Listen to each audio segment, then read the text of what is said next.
Yeah, I mean it was obviously the flurry and the heart and complete grit that we showed to make a comeback like that and have a chance in the last possession is a credit to the young men I've got in the locker room and these three obviously to my right. I've been doing this a long time, almost 35 years, and as I told them, watching them grow together from the time we got together in June to now may have been the most fun, enjoyable year in my career. We were highly doubted early. We weren't even supposed to be in this tournament. Supposed to be finishing 12th in the Big Ten, maybe. And this group just bought in and committed to each other. And we're so much fun to be around every single day and so much fun to coach. And the joy that they played with and how they bonded together is really, really special. Today stings a lot because we worked a long time to get to this position and have a chance. But in the big picture, like I said, I couldn't be more proud of the group, of how they committed to each other and to our program and continue to get better throughout the year. In terms of the game, I thought, BYU did some good things. It took us a while to get our feet defensively. We didn't until a little bit in the first half and then a little bit better in the second half, and just probably the offensive display that everyone expected, having two really, really good offensive teams. So fortunate we weren't able to, get traction a little bit earlier defensively, and then obviously don't have a ball go in there at the end. But like I said, I'm really proud of this group, and the ending stinks, but the ride was a hell of a lot of fun. Thank you, Coach. Questions for the student athletes?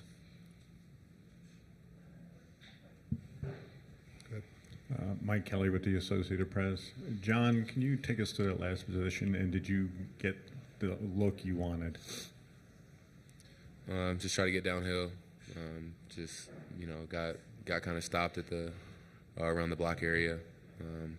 At that point, I didn't know what options I had. I just tried to go up with it. And I'm not sure. I guess I'd have to watch the film.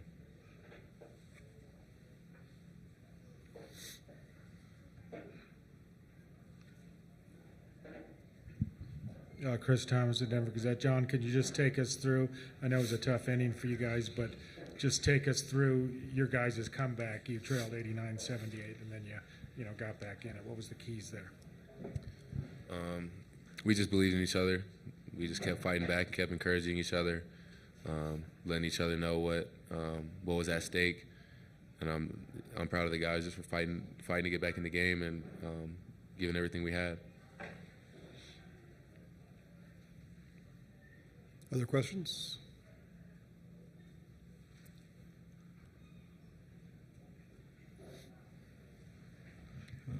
Just for any of you guys, what happened in that first half when you guys got, started slow, got close, and then they just kind of had a surge? What was going on defensively in that first half? I think the biggest thing was just the offensive rebounds. They had, I think, 12 points off offensive rebounds in the first half, and that was kind of the difference. And once you get in a hole that big, it's kind of hard to dig out. I mean, like Coach said, we did our best to try to put on a comeback, but when you're trying to come back from that much, it's tough for sure. Chris Thomas in Denver Gazette again. Coach, can you just talk about you had spoken well of your bench the other day, but can you talk about the discrepancy in bench points? It was 24-3 at the end, and at one point it was 24-0. Mm-hmm. Our bench didn't score. Some of it was, we had some foul trouble and different things, and the scoring wasn't the issue. It was our defensive end, and we scored enough points to win the game. Can't give up 91. But there's every game it's somebody different, And we got 37 out of my best player. He had a hell of a game. The bench didn't have those same opportunities, obviously, but we had to juggle some foul trouble. I did some guys with 2 in the first half. Gilmore got 2. Klesment, and Else McGee was battling foul trouble there in this little bit in the second half that put us a little bit out of rhythm, but we got enough offensively from everybody. It was the defensive end, specifically in the first half. Even how we ended the first half, we shot the ball with 14 seconds to go, and then come down and they get a three. We just, like I said, we had a hard time getting our footing defensively in the first half. We did for a little bit, and then we lost it. And second half, we were somewhat better, but that's a hard team to guard. I mean, we're hard to guard too, and they were able to make a couple more shots than we were.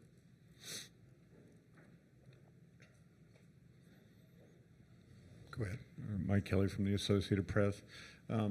Can you talk about was that the play you wanted at the end with John, or was there something different that they forced you into? No, put the ball in my best player's hands, and we were in a flat alignment with some bumping action with the bigs on the other two guards, and it was his decision on what you trust your players. I mean, we're not in this position without John Tonje. We don't have that comeback. We don't have the year and win 27 games without JT. So we made the decision. We were coming down. We've done it before. Put the ball in your best player's hands and let him go make a play. Back here. What happened with the technical on the bench, and obviously with it, the end result being a 2-point game? Is that something you'll go back and kind of look at? They had 2 technicals, right, and an ejection. So I don't know. The official couldn't tell me what was said. He didn't know. I don't think anything was said. Apparently, 2 assistants stood up. I didn't know you got technicals for standing up and stomping your feet. I mean, if they stomped their feet, I don't know what they did, but like I said, it's the first time I've said a lot of things this year and haven't even come close to getting a technical, and for some reason we have one in that situation. Hasn't happened all year. I don't know why, it would come out in that regard, but maybe he couldn't remember what was said. Go ahead. Jackson Payne with the Deseret News in Salt Lake City. Just curious your thoughts on this BYU team that you faced and what you saw from them, and maybe the coaching job that you've seen from Kevin Young in his first year at the program. Yeah, he's got really good players. That makes good coaches. I'm a good coach because I got really good players. It doesn't happen by accident. He's got good players. Saunders is really good. I mean, to come out, watch him warm up. The ball comes off his hands really well. Denham, as a freshman at that size, obviously you can tell what he's been trained in the European ball screen stuff and from Russia. Obviously I thought Mag has improved. We played against him at Rutgers for 4 years. He was just a defensive stopper there.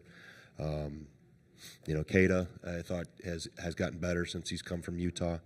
And the other guys, are doing a good job of filling their roles. Moskovic hit a big 3, down through the lineup. I mean, Nell did a good job, banged down some threes when they needed them. But Saunders you could tell he's a gamer. He's a winner. I mean, gets 6 offensive rebounds. Kid knows how to play. And when you got to have a guy like that, and I've got a lot of them too, that play with the heart and the energy and the unwillingness to lose, you can do a lot of good things. And they've had a good year, and they get to keep playing.